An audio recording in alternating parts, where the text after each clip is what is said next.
Senin yanında kalabilmeyi o kadar çok isterdim ki. Kal o zaman. Bazen yeni birine yer açmak için boşluk gerekir.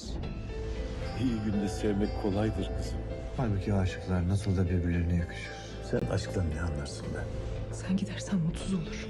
Benim artık ona verecek yıllarım yok. Böyle yaşamama izin vermeyecek. Söz ver. İstediğini bilmiyorsun ya babam. Hakan'a aşığım ben. Aşıksın ya. Sevdiğini göstermenin tam zamanı.